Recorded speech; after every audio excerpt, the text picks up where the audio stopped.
Early in the morning, on the first day of the week, while it was still dark, the women came to the tomb, carrying the burial spices they had prepared.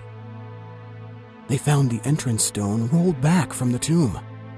So they walked in, but once inside, they couldn't find the body of the Master Jesus.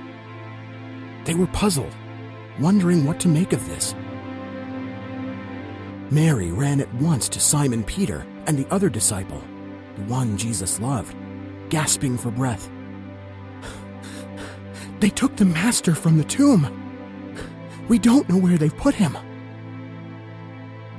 Peter and the other disciple left immediately for the tomb. They ran, neck and neck. The other disciple got to the tomb first, outrunning Peter. Stooping to look in, he saw the pieces of linen cloth lying there, but he didn't go in.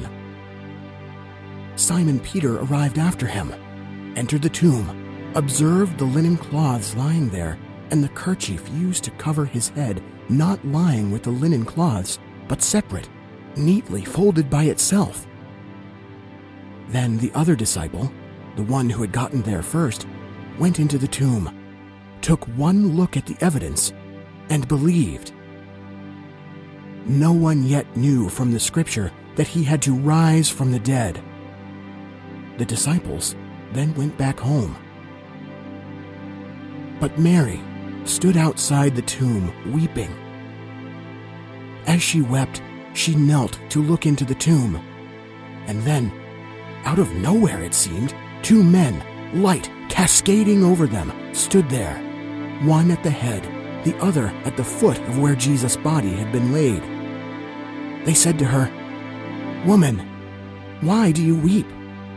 Why are you looking for the living one in a cemetery? He is not here. He is risen. Remember how he told you when you were still back in Galilee that he had to be handed over to sinners, be killed on a cross, and in 3 days rise up?" Then she remembered Jesus' words. After this, she turned away and saw Jesus standing there, but she didn't recognize him. Jesus spoke to her. "Woman, why do you weep? Who are you looking for?" She, thinking that he was the gardener, said, "Sir, if you took him, tell me where you put him so I can care for him." Jesus said, "Mary." Turning to face him, she said in Hebrew, "Rabboni," meaning teacher.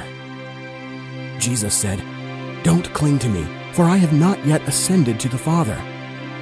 Go to my brothers and tell them, I ascend to my Father and your Father, my God and your God." Mary Magdalene went, telling the news to the disciples. "I saw the Master!" And she told them everything he said to her.